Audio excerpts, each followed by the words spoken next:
Hello everyone. इस video में हम एक नए टॉपिक के बारे में बात करेंगे कि बीएससी एग्ज़ाम में आप कॉपी को कैसे भरें, मैक्सिमम से मैक्सिमम पेजेस आप कैसे फिल कर सकते हैं। देखिए, कुछ यूनिवर्सिटीज़ होती हैं जो पेजेस के अकॉर्डिंग नंबर देती हैं, ठीक है। कुछ यूनिवर्सिटीज़ होती हैं जो कंटेंट के अकॉर्डिंग नंबर देती हैं। अगर आपने कंटेंट बहुत अच्छा लिखा है तो आपको बहुत अच्छे नंबर मिलेंगे, लेकिन कुछ यूनिवर्सिटीज़ का ये मानना है अगर आपने ज़्यादा पेजेस फिल किए हैं तो आपको नंबर ज़्यादा मिलेंगे। तो आप दोनों ही तरीके से अपने आप को प्रिपेयर कर लीजिए।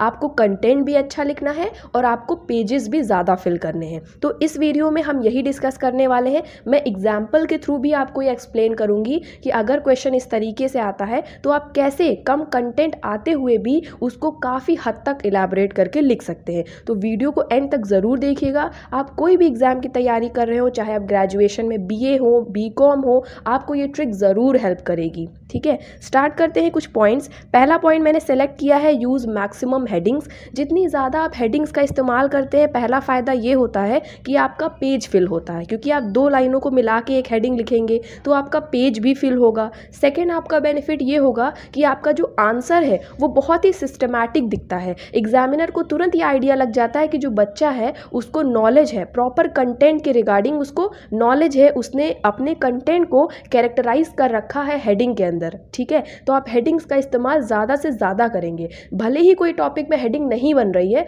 लेकिन आप किसी भी तरह से उसमें 4 या 5 हेडिंग ज़रूर उसमें इंक्लूड करेंगे। आप अगर कहीं भी लिख के देख लीजिए, अगर आपने सिंपल एक हेडिंग डाल दी और बस आप लिखते जा रहे हैं तो आपको लिखने में भी प्रॉब्लम होगी, पेज भरने में प्रॉब्लम होगी और वो बिल्कुल भी अट्रैक्टिव नहीं दिखेगा। जितनी ज़्यादा आप हेडिंग्स डालेंगे, हेडिंग के नीचे अंडरलाइन करेंगे, तो वो बहुत ही अच्छा रिप्रेजेंटेशन करता है। बिकॉज एग्जामिनर के पास बहुत सारी कॉपीज़ होती हैं, एक आपकी कॉपी ही होती है जो आपकी नॉलेज का रिफ्लेक्शन वहाँ पे करती है। तो कोशिश करिएगा कि अपनी कॉपी को बहुत ही अच्छे तरीके से रिप्रेजेंट करिएगा। सेकेंड हो जाएगा यहाँ पे, use flow charts and diagrams. Flow charts किस तरीके से बन सकते हैं, कितने पॉसिबल तरीके हैं फ्लो चार्ट बनाने के, इस पे भी मैं एक वीडियो ला सकती हूँ अगर आप कमेंट करेंगे तो। फ्लो चार्ट बहुत तरीके से बनाया जा सकता है। तो फ्लो चार्ट और डायग्राम का बहुत ही इंपॉर्टेंट रोल होता है एग्जाम में आपके आंसर्स में। तो कोई भी आंसर हो, डजेंट मैटर कि वो किस टॉपिक पे पूछा जा रहा है, आप चाहे तो अपनी एबिलिटी अपनी सोच से कोई भी वहाँ पे फ्लो चार्ट उसमें बना सकते हैं। मान लीजिए कोई टॉपिक आया तो उसके फीचर्स आप लिख रहे हैं, तो जनरली बच्चे कैसे लिखते हैं, फीचर्स हेडिंग डालेंगे, फिर 1 2 3 4 उसके सारे फीचर्स लिख देंगे। तो ये एक तरीका इस तरह लिखने का होता है। दूसरा तरीका ये होता है, मान लीजिए आपने सर्कल में लिखा फीचर्स, ठीक है, उसके बाद आपने एरो बना के सब तरफ उसके फीचर्स के मेन पॉइंट लिख दिए। तो इस तरह क्या होगा, आपका पेज भी कवर हो रहा है। इतना लिखने के बाद आपने जो भी पॉइंट यहाँ पे लिख रखे हैं ना एरो के नीचे, उन सभी पॉइंट्स को आप 2-2 लाइन में, 2.5-3 लाइन में नीचे एक्सप्लेन करते भी चले जाएंगे। जैसे आपने जो भी फीचर्स लिखा यहाँ पे, जैसे हेरिडिटी एंड इन्वायरमेंट है, वो बहुत इफेक्ट डालती है आपकी जीन्स पे, तो वो आप नीचे एक्सप्लेन कर सकते हैं कि कैसे। तो 2-4 लाइन आप एक्सप्लेन करेंगे तो आपका फीचर्स ही एक टॉपिक जो सिर्फ एक पैराग्राफ में पहले आने वाला था वो एक पेज में आएगा, ठीक है। आई होप आप समझ में आपको आ रहा होगा, अभी मैं एग्जाम्पल से भी आपको बताऊंगी। देन तीसरा पॉइंट है कि राइट इन पॉइंट्स। कोई भी आंसर हो, चाहे वो 1 नंबर का हो, चाहे 10 नंबर का हो, चाहे 20 नंबर का हो, चाहे 40 नंबर का हो, कितने भी नंबर का एग्जाम वो पेपर हो, आपका क्वेश्चन हो, लेकिन आपको जो आंसर लिखना है वो पॉइंट्स में ही लिखना है। ये बात आप कभी भी भूलेंगे नहीं, क्योंकि अगर आप पैराग्राफ में लिखेंगे आपका पेज जल्दी कवर नहीं होगा और वो बहुत ही हौच पौच लगेगा, दिखने में भी अच्छा नहीं लगता है। तो आप वो पॉइंट्स का इस्तेमाल करें, ठीक है। कोई भी हेडिंग डालें, उसके बाद पॉइंट 1 लिखें। कोई भी पॉइंट आपका 5 साढ़े 4 लाइन से एक्सीड नहीं होना चाहिए, ये आपको ध्यान रखना है। जैसे आपने 1 लाइन लिखी, 2 लाइन लिखी, 3 लाइन लिखी, अब दूसरा पॉइंट स्टार्ट कर दीजिए, ठीक है। बहुत मैक्सिमम अगर जा रहा है तो 1 2 3 4 लाइन आप लिख सकते हैं, 4.5 लाइन लिख सकते हैं। ये बहुत हद तक है तो 5, लेकिन 5 6 7 लाइन का कोई भी पॉइंट आप नहीं लिखेंगे, क्योंकि वो पॉइंट नहीं, फिर वो पैराग्राफ बन जाएगा। तो कोशिश ये करिएगा, छोटे छोटे पॉइंट्स लिखिएगा और पूरे आंसर को आप कुछ भी लिख रहे हैं, किसी पैरासाइट की लाइफ साइकिल लिख रहे हैं, उसका स्ट्रक्चर लिख रहे हैं, उसको पॉइंट्स में ही लिखिए, तो वो अट्रैक्टिव भी दिखेगा, आपका पेज भी जल्दी फिल होगा, ठीक है। तो ये तीसरा तरीका हो गया। देन है प्रॉपर स्पेसिंग। बहुत बच्चे हैं कि वो जल्दबाजी के मारे, टेंशन के, वो नर्वसनेस में बहुत ही पास लिखना स्टार्ट कर देते हैं। तो आपको ये ध्यान रखना है कि बहुत ही दूर प्रॉपर स्पेसिंग करके आपको अपने आंसर को लिखना है। अब इतना भी स्पेसिंग नहीं करना कि आपने वर्ड एक यहाँ लिखा, दूसरा वर्ड आप यहाँ लिख रहे हैं, क्योंकि कि वो बहुत ही ज़्यादा बहुत वियर्ड दिखता है। एग्जामिनर तुरंत समझ जाता है कि आपने ज़बरदस्ती पेज भरने की कोशिश की है। तो आप ऐसा भी आपको दिखाना भी नहीं है, आपको बहुत ही क्लेवर तरीके से काम करना है। तो जैसे एक पॉइंट आपने यहाँ एक वर्ड लिखा, फिर थोड़ी स्पेसिंग के साथ यहाँ एक पॉइंट लिखा, और जितनी मैक्सिमम बड़ी हैंडराइटिंग में आप लिख पाएँ। देखिए, जिनकी हैंडराइटिंग बड़ी है उनके लिए तो अच्छा है, जिनकी छोटी है उन्हें थोड़ी प्रॉब्लम हो सकती है। तो उनको भी ये ध्यान रखना चाहिए कि उनको बड़ी बड़ी हैंडराइटिंग में लिखना चाहिए, जिससे कि आप जगह भी ज़्यादा नहीं छोड़ रहे हैं और आपकी पेज भी फिल हो रहे हैं। ठीक है, तो ये प्रॉपर स्पेसिंग का आप ध्यान रखेंगे। और बहुत बच्चे ये भी करते हैं, मैंने देखा, जैसे वो कॉपी उन्हें मिलती है तो इधर तो मार्जिन बनाई ही जाती है, सब कोई बनाता है, लेकिन वो इधर भी मार्जिन बनाते हैं। ठीक है, मैक्सिमम बच्चे करते भी होंगे, पर ये बिल्कुल भी गलत तरीका है। अगर आप मेरा सजेशन माने तो इधर मार्जिन बनाना आप बंद कर दें, क्योंकि एग्जामिनर तुरंत ये देख के जान जाता है जैसे इधर आपकी नीड नहीं है तो आप क्यों इधर मार्जिन बना रहे हैं। मान लीजिए अगर आपका मैथ्स का पेपर है, फिजिक्स का है, केमिस्ट्री का है, अगर आपको कैलकुलेशन करनी है, अगर आपको रफ वर्क करना है तो ही आप इधर बनाइए ये मार्जिन। अगर आपको सिर्फ कंटेंट लिखना है, सिर्फ डायग्राम बनाने हैं बायो के पर्पज से, बीएससी का कोई पेपर है, तो इधर के मार्जिन का कोई भी यूज़ नहीं है। तो एग्जामिनर देख के समझ जाता है कि आपने इतनी मोटी इधर मार्जिन खींच दी, इतनी मोटी इधर मार्जिन खींच दी, अब इतने में छोटे में आप लिखना चाहते हैं और दिखाना चाहते हैं मैंने बहुत पेजेस फिल किया है। तो एग्जामिनर कोई देखिए बेवकूफ़ तो है नहीं,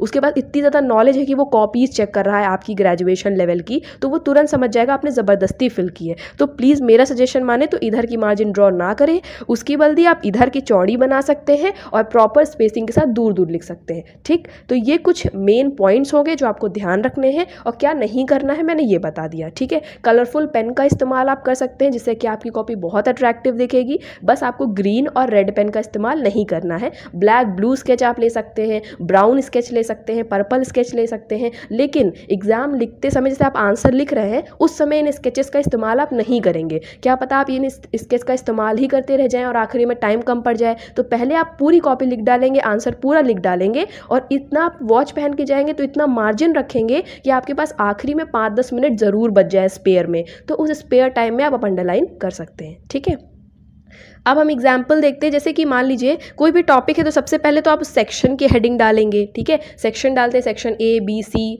ठीक है, वॉटएवर। फिर आंसर आप लिखते हैं, आंसर नंबर 1 2 3, तो वो 2-4 लाइन तो देखिए यही ले लेता है पेजेस की। ये होती है किस तरीके से आप लिख रहे हैं, वो आपके मन में कि आप पेजेस भर रहे हैं, लेकिन ये भी नहीं कि आप बहुत बड़ा बड़ा 5-6 लाइनों में लिख रहे हैं। ठीक है, मैक्सिमम 2-2.5 लाइनों में ही लिखिएगा हेडिंग को। ठीक, तो उसके बाद जैसे मान लीजिए आपका टॉपिक है कार्बोहाइड्रेट्स के ऊपर, क्वेश्चन आपका आया है कि कार्बोहाइड्रेट्स, उसके टाइप्स बताइए, उसके फीचर्स बताइए, उसकी इंपॉर्टेंस बताइए। ठीक है, मान लीजिए ये क्वेश्चन आया आपके में, है भी ये क्वेश्चन। तो कार्बोहाइड्रेट जैसे ही आया तो मैंने आपको क्या बताया था, पहले आप हेडिंग क्या डालेंगे, इंट्रो। आप इंट्रोडक्शन हेडिंग डालेंगे, बता देंगे कि कार्बोहाइड्रेट्स एक्चुअली क्या होते हैं, एक हेट्रोजीनस कंपाउंड होते हैं और हमने मैक्सिमम देखे हैं हमारा कार्बोहाइड्रेट अगल बगल क्या है, डेली लाइफ में हम कितने कार्बोहाइड्रेट देखते हैं। ये सब बहुत ही मतलब होता है मिनिमम सी चीज़ें आप इंट्रोडक्शन में लिख सकते हैं।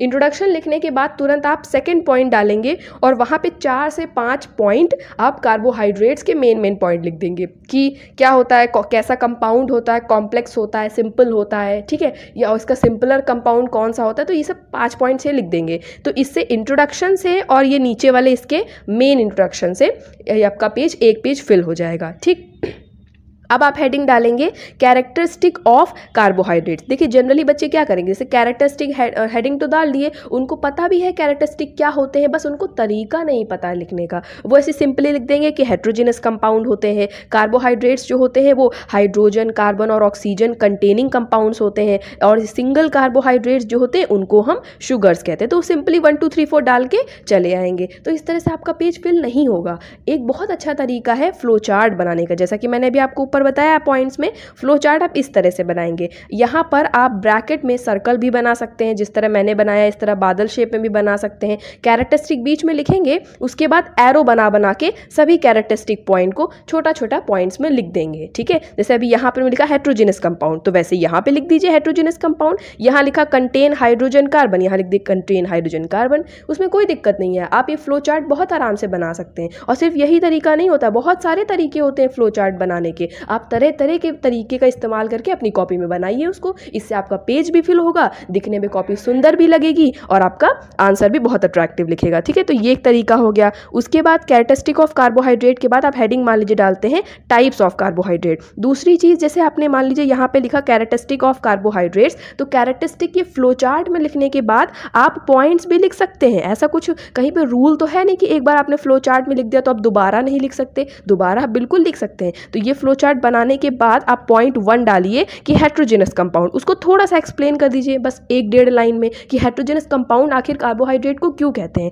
सेकंड पॉइंट डालिए कंटेन हाइड्रोजन कार्बन ऑक्सीजन, तो फिर 1-1.5 लाइन में इसको एक्सप्लेन कर दीजिए कि इन कंपाउंड से मिलकर अलग अलग तरह के कार्बोहाइड्रेट बनते हैं। देखिए मेन आपकी हेडिंग ही होती है, मेन आपका पेज फिल करना ही होता है, तो इतना ज़्यादा एक एक लाइन को एक एक शब्द को एग्जामिनर पढ़ने वाला नहीं है, तो आप बना बना के भी लिख सकते हैं इसमें। ठीक है, तो पहले फ्लो चार्ट बनाइए और फ्लो चार्ट के बारे में ही डिस्क्रिप्शन दीजिए नीचे। इससे क्या होगा, आपका दूसरा पेज भी फिल हो गया। दूसरे पेज में आपने पूरे में कैरेक्टरिस्टिक ही बता दिया। ठीक, तीसरा पेज आपके टाइप्स ऑफ कार्बोहाइड्रेट पूछे गए तो आपने टाइप्स बता दिए। तो टाइप्स में आप डायरेक्टली नहीं लिख रहे हैं कि टाइप 1, टाइप 2, टाइप 3, आप इस तरह से फ्लो चार्ट बना सकते हैं। क्लासिफिकेशन बीच में लिखिए, फिर इधर एरो बनाइए कि डाइसैकेराइड्स होते हैं, फिर इधर मोनोसैकेराइड्स होते हैं, फिर पॉलीसैकेराइड्स होते हैं और कुछ डेराइव्ड कार्बोहाइड्रेट्स होते हैं। ये 4 तरीके के कार्बोहाइड्रेट्स हमें देखने को मिलते हैं। अब ये फ्लो चार्ट आपका बन गया, ये बताइए कितनी स्पेस लेगा। थोड़ी बहुत स्पेस लेगा ना, आप जितना इसको बड़ा बना पाए। पूरे पेज में भी नहीं बनाना है, वो थोड़ा वियर्ड लगेगा, लेकिन पेज के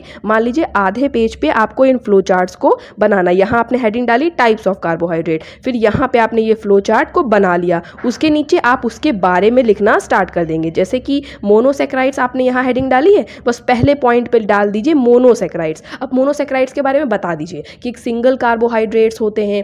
ठीक है, 2-4 लाइन मोनोसैकेराइड्स के बारे में। नीचे सेकेंड हेडिंग पड़ेगी डाइसैकेराइड, डाइसैकेराइड के बारे में बता दीजिए 2 ग्रुप के कार्बोहाइड्रेट्स होते हैं। एग्जाम्पल में डाइसैकेराइड के एग्जाम्पल्स बता दीजिए, मोनोसैकेराइड के एग्जाम्पल्स बता दीजिए। तो देखिए लिखने का कितना अच्छा तरीका है ये। पहले आपने फ्लो चार्ट बना दिया इस तरह से टाइप्स का, उसके बाद आप एक एक पॉइंट को आप एक्सप्लेन कर रहे हैं, उसके एग्जाम्पल्स बता रहे हैं। ठीक, तो ये हो गया। ये आपका कम से कम कितने पेज में आएगा, तीसरा पेज और 3.5 पेज, बहुत आसानी से इस तरह फिल हो जाएगा। आप ये बनाएंगे, फिर इनके बारे में चारों के बारे में एक्सप्लेन करेंगे, आपका 3.5 पेज भर जाएगा। फिर आखिरी में आप इंपॉर्टेंस भी एक लाइन जोड़ सकते हैं। देखिए जो कंपलसरी पॉइंट्स हैं, जो कंपलसरी हेडिंग है, वो आप किसी भी आंसर में जोड़ सकते हैं। पहला क्या हो जाएगा, इंट्रोडक्शन। ये आपका कोई भी टॉपिक पूछा जाए, पैरासाइट पूछा जाए, कोई भी टॉपिक पूछा, इंट्रोडक्शन तो आप हर आंसर में लिख सकते हैं ना, तो इंट्रोडक्शन लिख दीजिए। सेकंड है आपका मेरिट डीमेरिट, ये भी आप जानते होंगे, फायदे लाभ और नुकसान। मेरिट डीमेरिट अगर बन पा रहा है तो किसी भी आंसर में मेरिट डीमेरिट अपना डाल दीजिए, वो लिख देंगे आप। तीसरा पॉइंट क्या बन पा रहा है, उसकी इंपॉर्टेंस लिख दीजिए, कोई भी टॉपिक आया उसकी इंपॉर्टेंस उठा के लिख दीजिए। ठीक, इंपॉर्टेंस हेडिंग बन सकती है। चौथा है कंक्लूजन।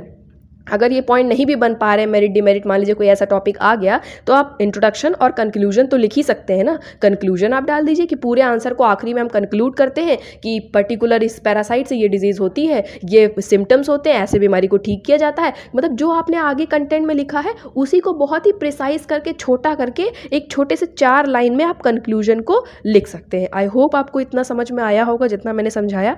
तो इस तरीके से आप अपने आंसर को इलैबोरेट कर सकते हैं। अगर आपको ये वीडियो अच्छी लगी तो like the video. Thank you.